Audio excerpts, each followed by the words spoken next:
Meu povo, nós vamos entrar agora no simulado de sociologia, e as letronas aí ficaram gigantonas, eu não sei porquê, mas vamos lá, esse simulado, gente, é o primeiro, né, porque nós já tivemos dois, esse é o primeiro, só que eu sempre coloco muitas questões para que o aluno faça, né, toda essa recapitulação e tem esse exercício mental, né, de estar respondendo as questões objetivas para não ter tanta dificuldade quando chegar lá na prova, né, do vestibular e a prova também do Enem. Então vamos lá, a primeira questão do Enem de 2019, né, a cidade. E a situação sempre quis, né? E a situação sempre mais ou menos, sempre uns com mais e outros com menos. A cidade não para, a cidade só cresce, o de cima sobe e o de baixo desce. Aí a gente vai analogia acerca da questão social, envolvendo a desigualdade mesmo que ocorre dentro dos grandes centros urbanos. A letra da canção do início dos anos 90 destaca uma questão presente nos centros urbanos brasileiros que se refere a letra A, déficit de transporte público, não, aí não está se referindo a déficit no transporte público. B, estagnação do setor terciário, também não está falando do setor, por exemplo, do setor empresarial ou industrial, né? C, controle das taxas de natalidade. Não está falando de pessoas que estão nascendo, né? D, elevação dos índices de criminalidade. Aí também não está se referindo, então só sobrou para nós, né? Claro que a gente já tinha falado, desigualdade da distribuição de renda, que é muito comum nos grandes centros urbanos ou nas regiões metropolitanas. Nós temos aí as fronteiras reais. As fronteiras reais desrespeitam fronteiras cartográficas e geopolíticas e serpenteiam pelo mundo, dividindo povos e classes. Para cruzar uma fronteira real, não é preciso passaporte ou qualquer outra formalidade. Com um passo, você atravessa uma fronteira econômica, às vezes sem nem se dar conta. Num país como o Brasil, para usar um triste exemplo, pode-se sair de um mundo e entrar em outro ao dobrar uma esquina. Botsuana, aqui, Miami, logo ali. Aí Luiz Fernando Veríssimo, no Jornal Globo, no dia 10 de setembro, né, de 2015. Com base na reflexão do escritor, um exemplo de fronteira real dos dias atuais está presente em, gente, não esqueça, tá? Aqui Botsuana, continente africano, que faz muitas essas análises, né? Tem muitos países e cidades também africanas que vivem nessas situações onde você vê um lado do globo que enriquece mais e um outro do globo que tem muita pobreza. De um lado uma riqueza extrema, do outro uma extrema pobreza, né? Então vamos aí, com base na reflexão do escritor, um exemplo de fronteira real dos dias atuais está presente em. Aí é uma análise visual que o aluno tinha que fazer, né? Qual dessas imagens o aluno percebe, né? Ah, será que a gente está aqui, ó, Brasil, né? Então não tem nada a ver. Letra B aí. Aqui é a Turquia, se não me engano, é a China ou a Turquia, uma das duas bandeiras. Aqui a gente teria que aumentar isso. É isso mesmo. China. É a China. Então nada a ver aqui, né? A letra C também não tem nada a ver, né? É isso mesmo, gente, é porque aqui está desconfigurado, então. Vamos descer aqui, ó. Essa é a letra A, não é isso? Esse daqui não tem nada a ver, então essa é a B. A letra C é essa. E essa daqui seria... A C é essa, tá, gente? Essa daqui que é a C, é porque está desconfigurado. E a letra D é essa, né? Ah, gente, ó, o texto está falando, né, de exemplos de fronteiras reais aos dias atuais. Um lado rico e um lado pobre, né? Dá para perceber isso, só que ele faz uma análise entre continentes. Então, em uma imagem que representa esse contraste, é a letra D, quando a gente vai fazer a análise, que é essa bem aqui, olha. Um lado rico, a gente tem que prestar muita atenção nas questões imagéticas, né? Aqui um lado rico, né? Olha aí o prédio, lindíssimo, e aqui um lado pobre, né? A desigualdade. Então aí, letra D. Outra questão do Enem, né? O consumo da habitação, esse daqui também é do Enem do ano passado. O consumo da habitação, em especial aquela dotada de tributos especiais no espaço urbano, Contribui para o entendimento do fenômeno, pois certas áreas tornam-se alvos de operações comerciais de prestígio com a produção ou a renovação de construções, diferente de outras porções da cidade dotadas de menor infraestrutura. Aqui nós temos o consumo da habitação de luxo no espaço urbano parisiense, né? Aí está falando um pouco sobre a situação das habitações nos grandes centros e principalmente aí em Paris, né? Então vamos nós, né? O conceito que define o processo descrito denomina-se, respectivamente, letra A, escala cartográfica. Gente, aqui vocês já estudaram como professor de geografia, né? Com certeza as análises cartográficas, e aqui não está falando de análises cartográficas. Conturbação, da gente faltou um T. Conturbação metropolitana, nada a ver, aqui não está falando dessa vida, né, conturbada dentro das regiões metropolitanas. Letra C, território nacional, também não está falando dessa ideia desse território nacional, tá, gente? Não está falando do território nacional, está falando de espaços geográficos, né? Especulação imobiliária, não está falando em vendas de imóveis, né? Mas de qualquer forma a gente vai analisar especulação imobiliária. Gente, o texto não fala especificamente de especulação imobiliária, mas vamos lá, tá, gente? Aqui o consumo da habitação de luxo no espaço parisiense. Olha, vamos aqui analisar a letra D, daqui a pouco eu comento, né?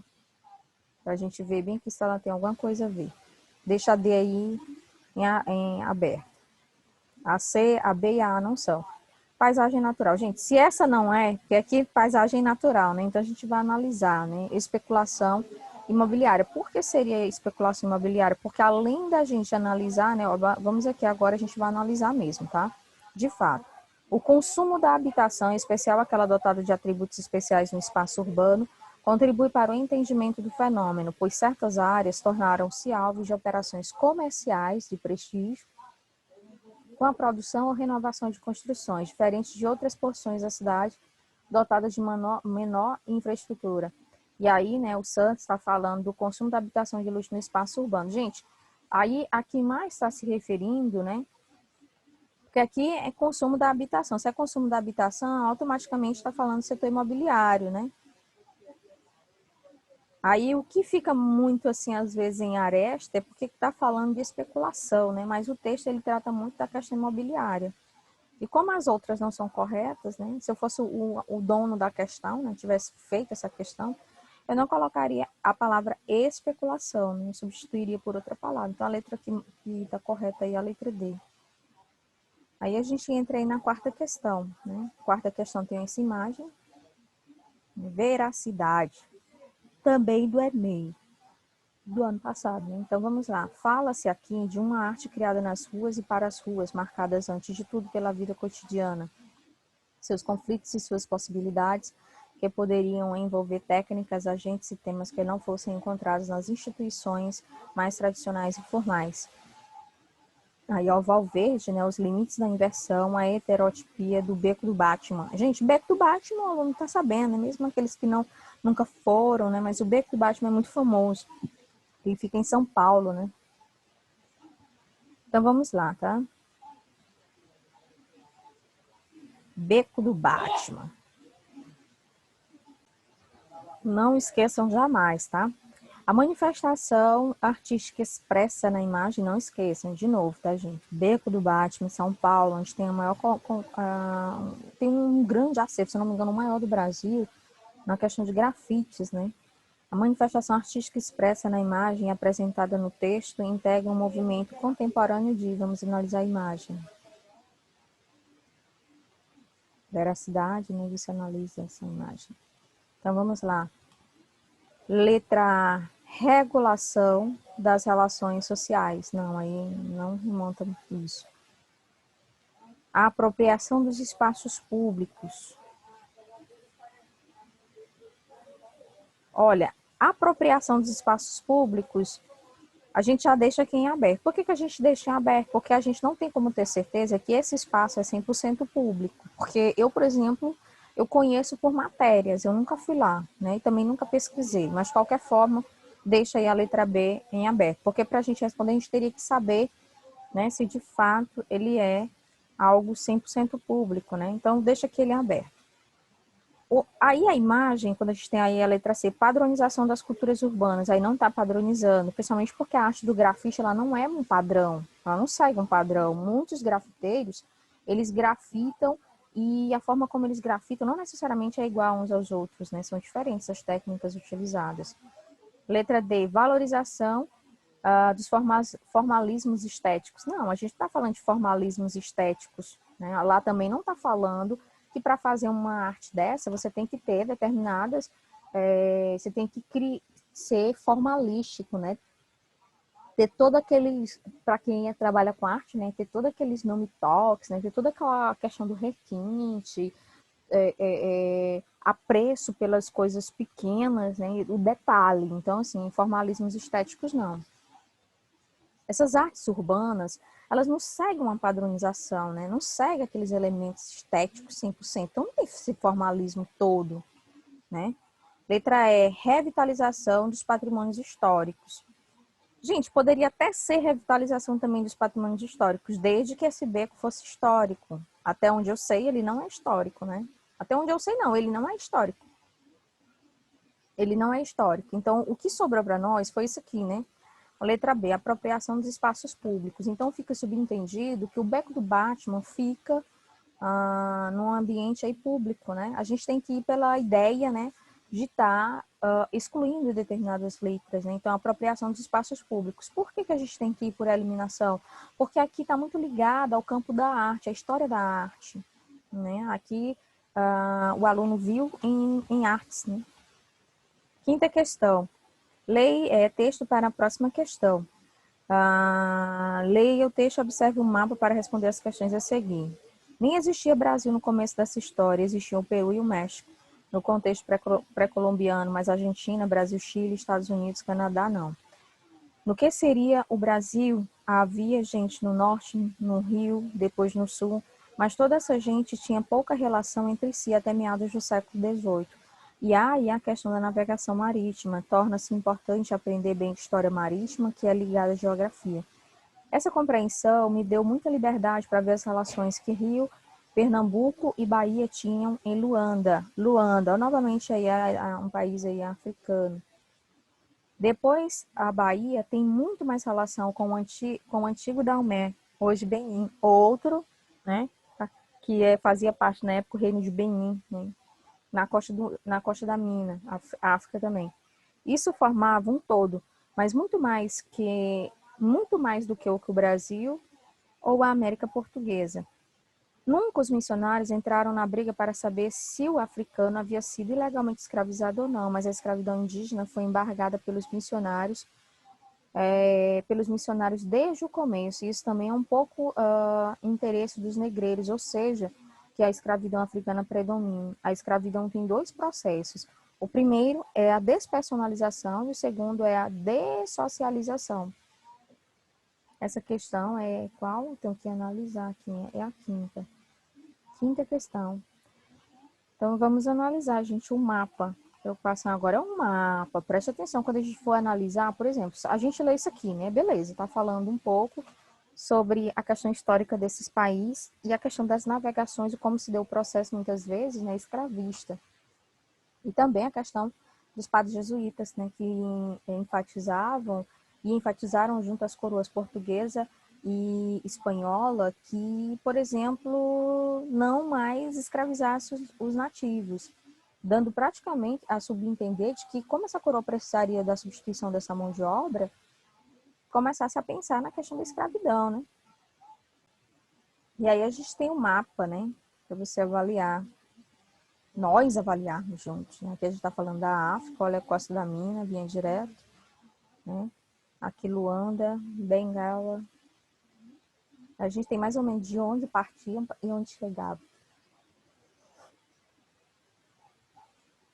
Nós temos o texto aí do Luiz Felipe de Alessandro, né?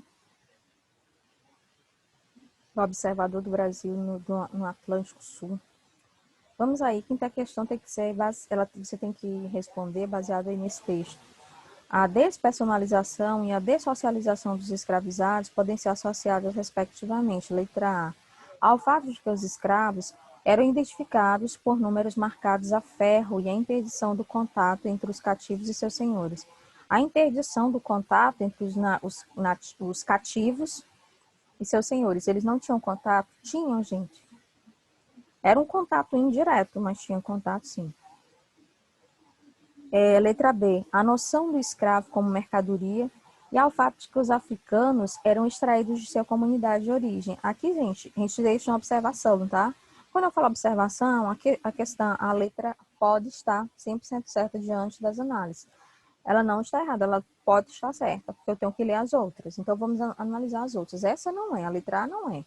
Letra C. A noção do escravo como tolerante ao trabalho compulsório e ao fato de que ele era proibido de fazer amizades ou construir famílias. Ele não era proibido de fazer amizades ou construir famílias, não. Inclusive, alguns escravos, gente, construíram família.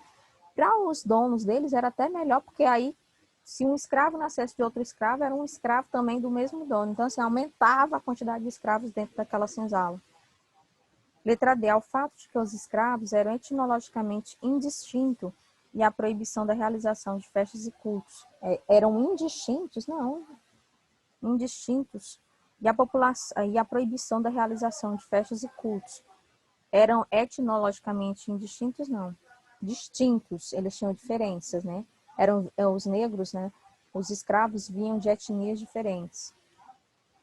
Então, é etnologicamente distintos e não indistintos. Está errada também. Letra E. A noção de escravo como desconhecedor do território colonial e ao fato de que ele não era reconhecido como brasileiro. Isso aqui todo mundo sabe, né? Não era mesmo.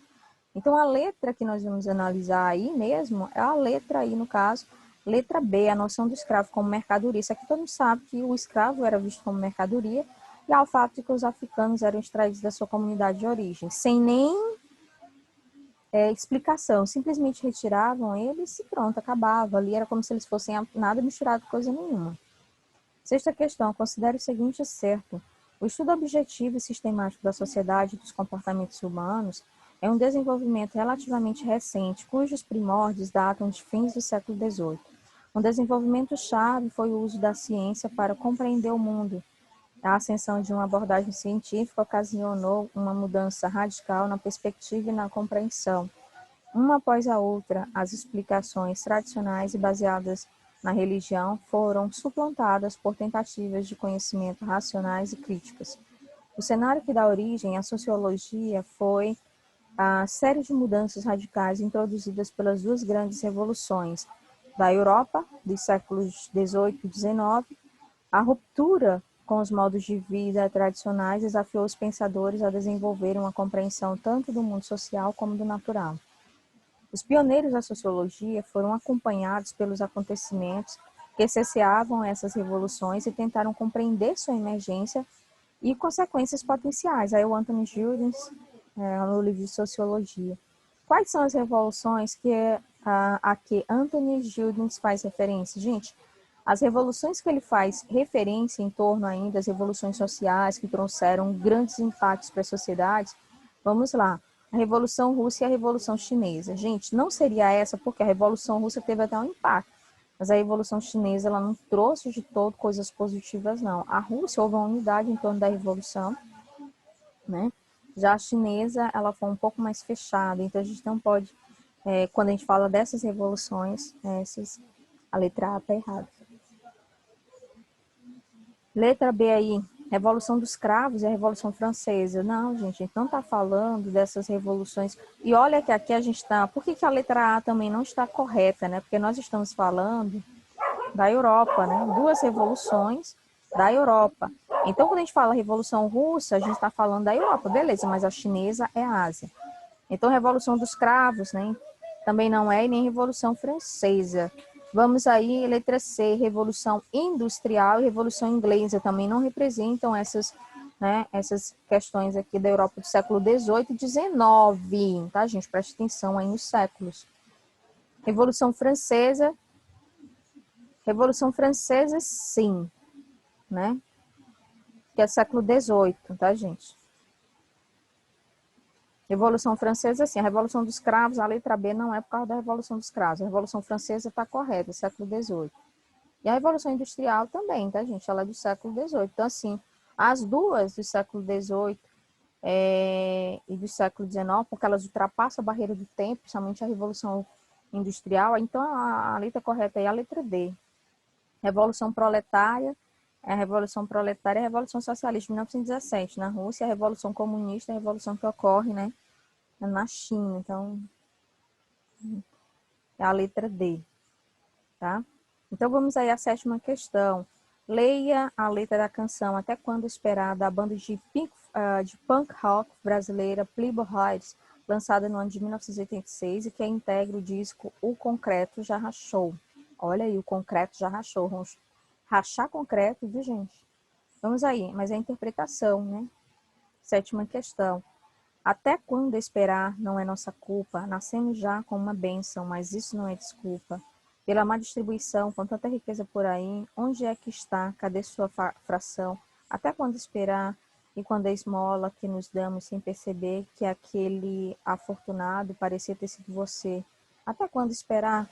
A plebe ajoelhar esperando a ajuda de Deus? Posso vigiar seu carro, te pedir cigarro, engraxar seu sapato? Ao propor a crítica presente na canção, aquele grupo musical desempenha um importante papel na sociedade, que é, respectivamente, letra A, alertar para o perigo das alienações dos jovens frente aos desafios da sociedade contemporânea, não estava fazendo esse alerta. Letra B, promover reflexão dos papéis e das funções sociais por meio do rock. Olha aí, com certeza, né? Por meio do rock, até aqui tudo bem.